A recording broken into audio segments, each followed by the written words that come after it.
Hey guys, what's going on? Welcome to It's a Racing Podcast. Cool, and we're off. Welcome back. Third episode, I think. Fourth, maybe it's the fifth one. I don't know. We shoot these things 6 months in advance, it feels like, because that's how long it takes for somebody to get them edited and got it on time. Anyway, though, this is Morgan, our wonderful person who happens to ride a Suzuki, probably my favorite Suzuki rider. Yes, sir. That's saying something. That is saying something. He doesn't ride a Gixxer, so it it helps. This is Spenser, spelled with a C. Yeah, Spenser, spelled with a C. What do you ride? Where are you from? How long have you been riding? What do you do for work? What's your social security and credit card number? Forgot my mom's maiden name. So, what is the name of your first pet? So, my name is Spenser. I'm originally from Plainfield, Indiana. I have a 2004 Suzuki GSX R600. So, ride that on the track in the street. And also, I work at Arnett Industries. So, I do everything pretty much over there, except for work on the bikes. That's his job. We don't let you touch wrenches for a reason. Anyways. So we've had, I guess, a couple of interesting month and a half since the last time we shot a podcast or even uploaded one for that. So let's see. We've done Putnam, we've done a Nelson race, and then we've done a Putnam again, last weekend? Yeah. Morgan and I, we were there at the last Putnam event. How was that for you? What happened? The first Putnam event. Yeah, the first Putnam. Not the... Your last Putnam. My last Putnam. Yeah. So it was a 2-dayer. First day was interrupted by rain most of the time. It was a wet morning. It kind of dried out, and then it started raining again. So I think I only got in 3 sessions that day because I still don't have extra rims. So yeah, I was just running the slicks the whole weekend. Slicks in the rain. Oh, yeah, dude, full send. But, yeah, first day went well. No real issues the first day. The second day, it was all dry. Got about 4 sessions. The session before lunch, I believe, and got a little too antsy with the throttle coming out of the last corner. Got pushed out wide, couldn't stop. Kind of ran parallel into some hay bales, and that ended my day. But yeah. What, did you have the GoPro on or no? I didn't have a GoPro on, unfortunately. The one time. Yeah, that's a little unfortunate. I was... Yeah. Oh, my bad. Yeah, thank you. I think I was, a turn ahead of you when that happened? You were, yeah. Because we were running it pretty close. The picture that is on, our group ride or whatnot, that's posted, that was the lap before it happened. Yeah, that's right. The lap before it happened. Because we were both out there on track. Mm-hmm. And I just, I was coming out of that last corner, and the whole day I had issues just exiting wide. I don't think it was necessarily a bike problem. I think it was a me problem. I was just getting a little bit too on it too early in a lot of the corners. Of course, I picked the worst place to possibly do it. Yeah, in turn 10, ain't it? Yeah. It's probably better to crash in turn 7. What were you running out there, time-wise? I think time-wise that day...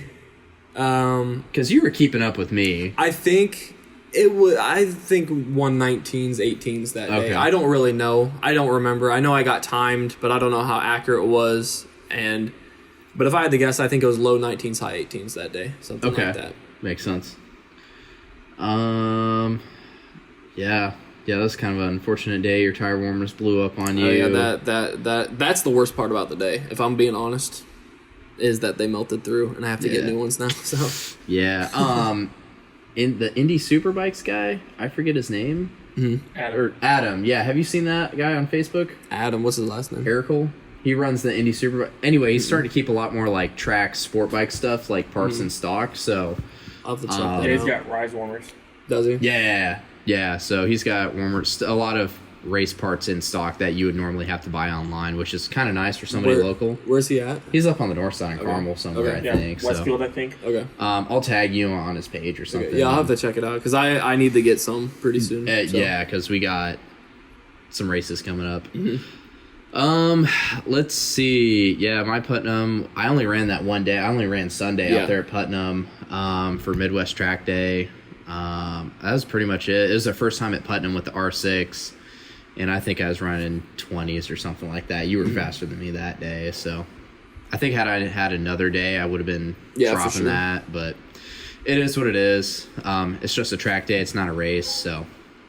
I think the next one after that was Nelson that we went to. So Matthew and I, we went down to Nelson. He had a couple of life events happen this last weekend, and he's unfortunately able to oh boy, words are hard today. He is unfortunately not able to join us today, so we have Spenser as a stand-in for now. But yeah, Nelson was good. I came in 9th in both races. Yeah, other than that, Nelson's a really fast track. I think the average speed is like 100 mile an hour around the track. Yeah. I didn't know it was that fast. Yeah, well, all the corners are banked. Okay. So you can be pinned, wide open throttle through like half of the corners. Okay. And you're just hauling. Yeah, Matthew had a unfortunate end to his weekend. He crashed out on the first lap of the first race. Went a little bit too wide. Off into the marbles, and he wasn't on the gas or the brakes or anything, and the bike just went out from underneath him, so he live and learn, I guess. But yeah, we went ahead, we ran it, so we're gonna try to go again. But Nelson's, it's kind of a rough track, but like once you get over that psychologically, you can go fast. But that's definitely something. You're taking turn 1 at like 4th gear, at least on my bike. I don't know how fast I'm going, but 4th gear, hauling into turn 1. You're not even using the brakes because it's a really fast corner. But yeah, and the nice thing about Nelson is you can see the whole track from like 3 or 4 spots. You can see all the way around. So if you're trying to view like races, it's actually pretty good because you can see where people are at and where they're going to and going from, and watching people trying to get leads and whatnot. So it's a lot better than Putnam, because Putnam you can only see like 4 corners out of 10. But yeah, so I think that's about it for Nelson. Other than that, it was fairly uneventful. Got fresh tires and went out and ran it the best we could. I think we could have done a bit better, but it is what it is. So I think the next one after that was Putnam. So it was his first track day ever. He was in the novice class. How many miles street do you think you have before you went off and did Putnam? Probably at a ballpark guess, probably close to 1,500 to 2,000 at a guess, but that's spread out over a year and a half. Yeah, so not... Pretty new. Yeah, fairly new. And then in the last year before you went to the track, how much do you think you learned on the street? A decent amount, but not enough. Okay. How much in one weekend do you think you learned on a racetrack? Oh, probably double. Probably double the experience than I had. Yeah. Inside of 2 days, man's already out here almost dragging knee. Where before, chicken strips were like this big. Chicken strips could feed a family in Africa. But yeah, I think that's it. So how was your experience? What'd you think? How'd it go? How'd your day go? So day 1, kind of like how it was in May. It rained in the morning. So like for the first session I went out there, it wasn't the best. People were saying it was starting to get slick, especially by like turns 2 and 3. So I skipped a session. I go back out there again. Felt all right. Right as the checker flag came up on turn 7, I went to come into it, came in too hot for it. Went in the grass, because why they put grass on tracks, I don't know. But came into Darn it, clippings. tried to stop, and the bike went down like this. Had a layer. I rolled on my shoulder, landed on my side, and the bike wanted to do a flip as well because it was just so excited to feel the ground for the first time. So, yeah. But was able to get the bike back up and running by the 5th session of the day. Rode out the rest of the day, and then Sunday was a lot better. There was perfect weather, 80 degrees, not really much wind. Was definitely a lot faster than the first day, so that was a plus. So yeah, that's how my weekend pretty much went. That's good. What were 3 things that you learned over the weekend? Definitely you don't want to come in acting like you know everything, because if you don't humble yourself and check your ego at the door, I guarantee you're going to drop the bike. It's always happened to everybody. Yep.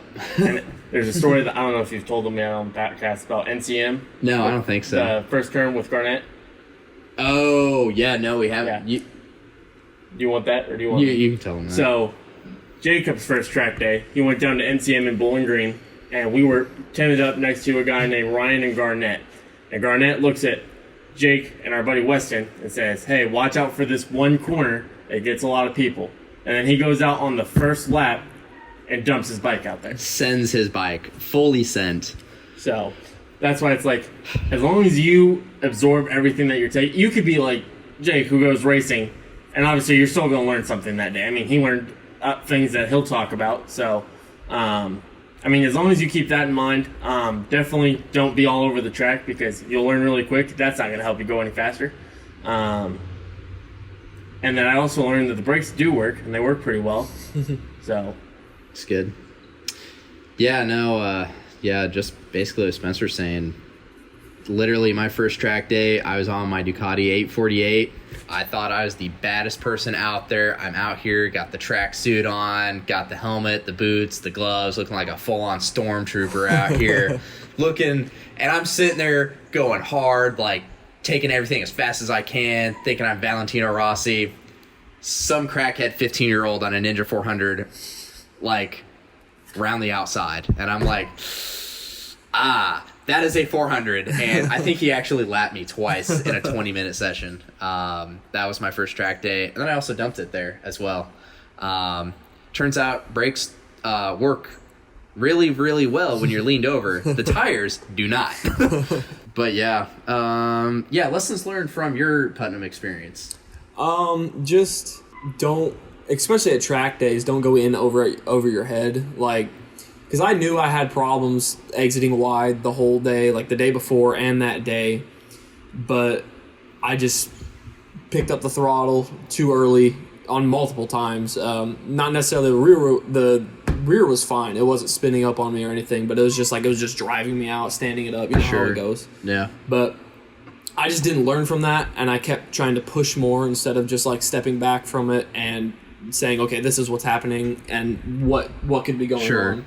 That was my thing. I just didn't really think about it. I just kept pushing until I just ran out of luck, basically. So yeah, because that had happened like a lot during that last corner. I would be on the rumble strip, like all the time, and it just was just that little bit extra. Yeah, the last time that it happened. As soon as it goes, it goes. Yep.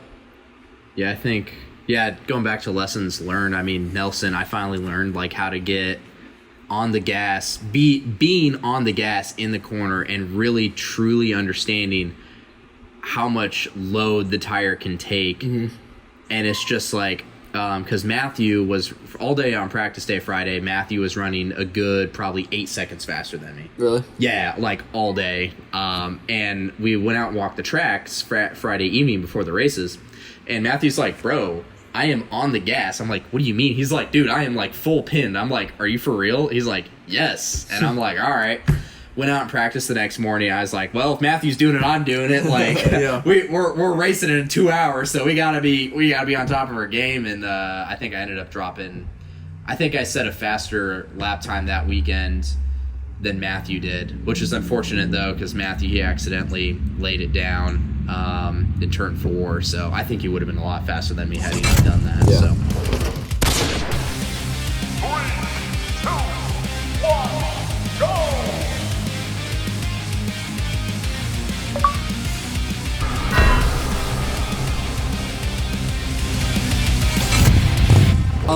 Yes, thank you. You should totally buy whatever our sponsors just paid us for to tell you to buy. That would be very good. Buy our merch. It'll change your life. For better or worse. Legally, that is a joke. I don't know how much it's going to change your life. I don't know. You know what? We're just going to move on to the wonderful news from Morgan. Yes, that is my name. That is your name. So yeah, like a couple weeks ago, it was right after. I think it was a week ago. A week or so ago, right? It was like right after he won in Assen, and they're on their summer break. Bagnaia was like in an accident, not an accident involving anyone else, but he was in an accident with himself driving, and he got tested over the legal limit in Spain. So what is the legal limit in Spain? I don't know. It's similar to here. It's different. Like It's different measurement, but I think someone did the math on it or whatever, and it was like twice the legal limit of the states or whatnot. So he was pretty trashed. I mean, Well, that's how you know you're doing it right. yeah, there you go. I guess What car was he driving? Was it like his? it was a or- Lamborghini. I think it was Oh, a of Lam- course- I think of course I it think is. Of course I think it it was a is. Lamborghini Urus, their SUV or whatever. I'm pretty Oh, I'm pretty yeah, they're new sure. ones. I'm pretty Yeah, sure that's huh. what he was driving. That's what it looked like, at least. Ah, Not sure. That's but- tough. Yeah. I'm sure he's gonna go. This is a shame, and buy another one. yeah. Dang. Yeah. So I don't know, like, if there's like any implications, like legally or with the Ducati team or not. I'm not sure. If he keeps winning races for him, they're not gonna Yeah, do probably, a thing. probably They're not. not gonna do a Probably thing. not. Yeah. Yeah, can't do that in America. No, dude. Not well. How old do you have to be to drink in Spain? 18 too? I think it's Like, 18. Yeah, it's not. I think it's 18. It's not very much. Yeah. Anyway, Spencer had an interesting fun fact from Moto America that he wishes to share with us. Anyways, it was more so a video reaction. So over the weekend, it was Max Van and Kayla. I forget her last name, but anyway, Yakov. they were coming out of a corner and they were going down a straightaway, and they decided they wanted to make out with their bikes mid-session. Max, When you see the video, you'll understand. Max's lever guard had interlocked with Kayla's handlebars, and Max went down because of it, which then caused Kayla's bike to take a ride with it. They went out onto the hay bales, and she was trapped under her bike. So here's a video for us to watch on it. Right here, as now another passenger jeez. zone contact. Oh, Jeez. Max Van and Kayla go down. Oh, man. Into turn 5, Greg. Max Van and Kayla that's was not just a hooked up good with turn to both go off. No, it's a motorcycles fast as they turn. went Yeah. sliding backwards into the air fence. There Huh. was nothing Kayla could do there. They're both up, which is a good thing to see. And Kayla's just wondering, Greg, we've seen a couple times this year, and we're going to get a look at it. Look, they just Oh, got yeah, they down. just got To be stuck. honest with you, That that is sucks. just two people trying to go for the same spot. And their handlebars got locked in. It almost looked like the bar protector for the front brake lever got hooked Jeez. in there. Just got thrown on the Kayla's ground. bar, and then they couldn't get apart from each other. And you can see here. Yeah, Kayla turn goes 5 in is not a fun backwards place to with go both off bikes at. flipping around her into the air fence. I'm super happy to see her get up.